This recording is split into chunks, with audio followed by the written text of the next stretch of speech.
Hello everyone, my science OPD की इस नई वीडियो में आपका फिर से स्वागत है। आज हम बात करने वाले हैं क्लास 8 की साइंस के चैप्टर फोर्स एंड प्रेशर के बारे में। इससे पहले वीडियो में आगे बढ़े आप लोग चैनल को सब्सक्राइब कर दीजिए, बेल आइकन को प्रेस कर दीजिए और ऑल नोटिफिकेशन को ऑन कीजिए ताकि मेरी वीडियो की नोटिफिकेशन से आपके फोन की घंटी बजती रहे। तो चलिए आज की क्लास शुरू करते हैं।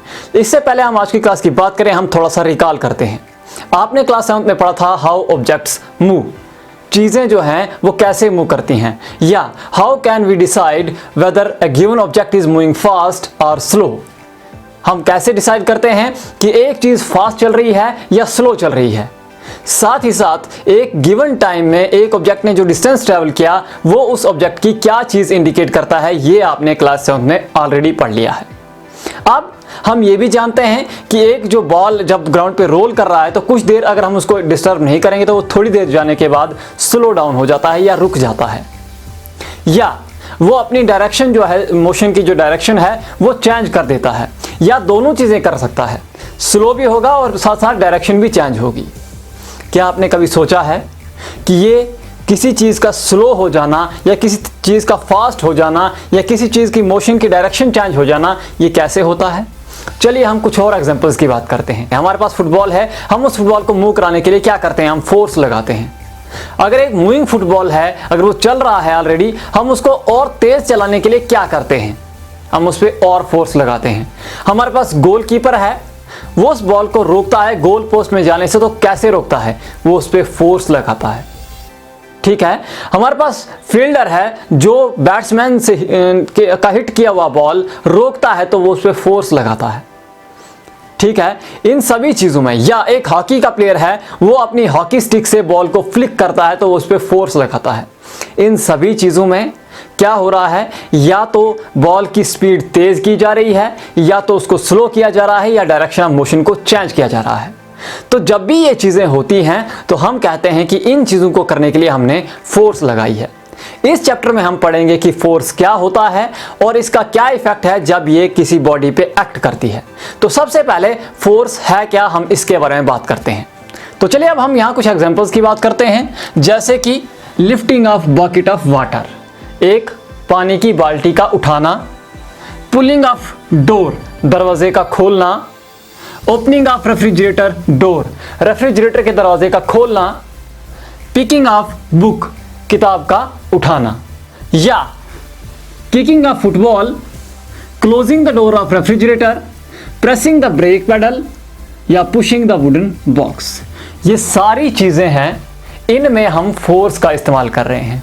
अब ये वाली जो एग्जांपल्स हैं, जैसे lifting of bucket of water, pulling the door, opening of refrigerator door और पिकिंग ऑफ बुक, इसमें जो फोर्स हम लगा रहे हैं वो हम अपनी तरफ लगा रहे हैं। ठीक है। हम बकेट ऑफ वाटर जो है, पानी की जो बाल्टी, उसको उठा रहे हैं तो उसको हम फोर्स कहां के लगा रहे हैं? अपनी तरफ लगा रहे हैं ना, अपनी तरफ लगा रहे हैं, बॉडी की तरफ लगा रहे हैं। या दरवाजा खोल रहे हैं तो अपनी तरफ फोर्स लगा रहे हैं, या रेफ्रिजरेटर का डोर खोल रहे हैं तो अपनी तरफ फोर्स लगा रहे हैं, या किताब उठा रहे हैं तो अपनी तरफ ही फोर्स लगा रहे हैं। बनिस्बत इसके जब हम फुटबॉल को किक कर रहे हैं तो फोर्स अपने से दूर लगा रहे हैं ना, किक कर रहे हैं लात से तो फोर्स अपने से दूर लगा रहे हैं। Closing the door of refrigerator, हम रेफ्रिजरेटर का दरवाजा बंद कर रहे हैं तो फोर्स अपने बॉडी से दूर लगा रहे हैं, धकेल रहे हैं हम। प्रेसिंग द ब्रेक पेडल, हम ब्रेक पेडल को दबा रहे हैं तो हम फोर्स अपने से दूर लगा रहे हैं, हम अपने से दूर फोर्स लगा रहे हैं, धकेल रहे हैं। पुशिंग द वुडन बॉक्स, हम एक वुडन बॉक्स को पुश कर रहे हैं तो हम अपने से दूर फोर्स लगा रहे हैं। तो इसका मतलब ये हुआ, जब हम किसी ऑब्जेक्ट को पुश या पुल करते हैं तो हम फोर्स लगाते हैं। तो डेफिनेशन यहाँ पे मैंने लिखी हुई है, द पुशिंग और pulling of an object, the push और pull of an object is termed as force. जब भी हम किसी ऑब्जेक्ट को पुश करते हैं या पुल करते हैं तो हम फोर्स लगाते हैं। अब डायरेक्शन ऑफ फोर्स क्या है? जिस डायरेक्शन में ऑब्जेक्ट पुश या पुल हो रहा है वही होती है डायरेक्शन ऑफ फोर्स। अगर ऑब्जेक्ट हमारी तरफ आ रहा है तो फोर्स की डायरेक्शन भी हमारी तरफ है, ऑब्जेक्ट हमसे दूर जा रहा है तो हमारी फोर्स की डायरेक्शन भी उस तरफ है, हमारे हमसे दूर की तरफ है। ठीक है। अब पुश या पुल क्या चीज है ये भी आपको पता होना चाहिए। When we apply force away from us it is termed as push. जब हम फोर्स लगाते हैं अपने से दूर, यानी धकेलते हैं हम चीज को, उसको हम कहते हैं पुश। और उसके बनिस्बत जब हम फोर्स अपनी तरफ लगाते हैं, खींचते हैं हम किसी चीज को, उसको हम कहते हैं पुल। जितनी भी चीज़ें हैं, जैसे बहुत सारे हमारे एक्शंस हैं, जैसे कि pushing, pulling, kicking, shutting, opening, picking, lifting, hitting, stretching, twisting, squeezing, ये सारी चीज़ें जो हैं हम फोर्स की हेल्प से करते हैं। इन सभी एक्शंस में फोर्स का इस्तेमाल होता है। अब आपका दूसरा जो सब टॉपिक है वो है force is due to an interaction. मतलब क्या हुआ कि दो ऑब्जेक्ट्स ऐसे एक्ट कर रहे हैं कि उन दोनों का एक दूसरे पर इफेक्ट हो रहा है, उसी को हम कहते हैं इंटरेक्शन। अब चलिए हम जरा इस चीज़ को बहुत सारे एग्जाम्पल्स, 2-3-4 एग्जाम्पल्स से समझते हैं। देखिए आपके पास ये पहली फिगर दी हुई है, इसमें एक कार है और साथ में एक आदमी खड़ा हुआ है। ये आदमी कार से दूर खड़ा हुआ है और ना ही इस आदमी और इस कार के बीच में कोई इंटरेक्शन है। तो कार को इसने पुश करना है, लेकिन क्या इस सिचुएशन में कार पुश होगी? तो इस सिचुएशन में कार पुश नहीं होगी। गाड़ी स्टार्ट नहीं हो रही है, उसको धक्का लगाना है, लेकिन ये दूर खड़ा है, तो क्या ये धक्का लगा पाएगा? ये धक्का नहीं लगा पाएगा। अब ये दूसरा केस देखिए, यहाँ पर ये आदमी बिल्कुल गाड़ी के साथ खड़ा हुआ है और ये इसने अपने हाथ गाड़ी की बैक पे लगाए हुए हैं और ये जोर लगा रहा है, फोर्स लगा रहा है, तो गाड़ी ऐसे केस में पुश हो रही है, यानी कि उसकी इंटरेक्शन हो रही है। गाड़ी की जो बॉडी है उस पर उसने हाथ लगाए तो फोर्स लगा रहा है, वो इंटरेक्शन हो रही है। अब दूसरी एग्जांपल देखिए, ये दो लड़कियां हैं, ये दोनों एक दूसरे की तरफ एक दूसरे को पुश कर रही हैं, तो इन दोनों के हाथ जो हैं वो एक दूसरे से लगे हुए हैं, जुड़े हुए हैं। देखिए आप, तो ये दोनों एक दूसरे को फोर्स लगा रही, पुश कर रही हैं। हु इज पुशिंग होम लिखा हुआ है नीचे, तो ये दोनों क्या कर रही हैं? एक दूसरे पर फोर्स लगा रही हैं। अब जिसकी फोर्स ज्यादा होगी वो दूसरे वाले को पुश कर लेगी। अगर दोनों की फोर्स बराबर होगी तो दोनों का जोर बराबर होगा, तो वो दोनों एक दूसरे को पुश नहीं कर पाएंगी, वो बराबर वैसे ही खड़ी रहेंगी। लेकिन जिसकी फोर्स ज्यादा होगी वो दूसरे को पुश कर लेगा। अब तीसरी एग्जांपल आप देख लो, यहां पर ये दो लड़कियां जो हैं वो एक दूसरे को पुल कर रही हैं, यानी कि दोनों अपनी अपनी तरफ जोर लगा रही हैं। ठीक है, दोनों अपनी तरफ खींच रही हैं। अब जिसकी ताकत ज्यादा होगी, जिसकी फोर्स ज्यादा होगी, वो दूसरी लड़की को अपनी तरफ खींच लेगी। ठीक है, अब आपके पास ये चौथी पिक्चर देखिए, इसमें क्या दिया हुआ है? इसमें आदमी जो दिया हुआ है ये इस काऊ को अपनी तरफ खींच रहा है, लेकिन काऊ जो है, वो जो गाय है, वो भी अपनी तरफ फोर्स लगा रही है। तो इसमें क्या हो रहा है कि काऊ अपनी तरफ फोर्स लगा रही है और ये इंसान अपनी तरफ फोर्स लगा रहा है। अगर इसकी फोर्स ज्यादा होगी तो ये इसको खींच पाएगा, नहीं तो वो उसको खींच लेगी। इसका क्या मतलब हुआ कि इंटरेक्शन हो रही है इन सब चीजों के बीच में। मतलब जब भी इंटरेक्शन होती है दो चीज़ों के बीच में, तब हम कहते हैं कि उन दो चीज़ों के बीच में फोर्स जो है वो लग रही है, यानी force is due to an interaction. अब आपका अगला सब टॉपिक जो है वो है एक्सप्लोरिंग फोर्सेस। इस सब टॉपिक में हम बात करेंगे magnitude of force and direction of force के बारे में। अब कितनी फोर्स लगी है, कितनी ताकत लगी है, उसको हम उसके मैग्नीट्यूड में नापते हैं। मैग्नीट्यूड की बात करें तो मैग्नीट्यूड को हम एसआई यूनिट ऑफ फोर्स में ही नापते हैं, जो कि है न्यूटन। न्यूटन को हम डिनोट करते हैं कैपिटल एन से, यानी कि इसको डिनोट करने का जो सिंबल है वो है कैपिटल एन। अब एक न्यूटन फोर्स कितनी होती है? A force which make an object of mass 1 kg to move at speed of 1 meter per second is called 1 Newton force या 1 न्यूटन। एक न्यूटन फोर्स उतनी फोर्स है जो कि एक मास 1 kg के ऑब्जेक्ट को 1 मीटर पर सेकंड की स्पीड से चला सकती है। उतनी फोर्स को हम कहते हैं 1 न्यूटन फोर्स। अब मैग्नीट्यूड के साथ साथ फोर्स की डायरेक्शन को स्पेसिफाई करना भी जरूरी होता है। क्यों? क्योंकि ये डायरेक्टली रिस्पॉन्सिबल होता है। मैग्नीट्यूड और direction of force directly responsible होता है जो इफेक्ट प्रोड्यूस करती है फोर्स, उसके लिए। अगर मैग्नीट्यूड बदल जाएगा तो इफेक्ट बदल जाएगा, अगर डायरेक्शन बदल जाएगी तो भी इफेक्ट बदल जाएगा।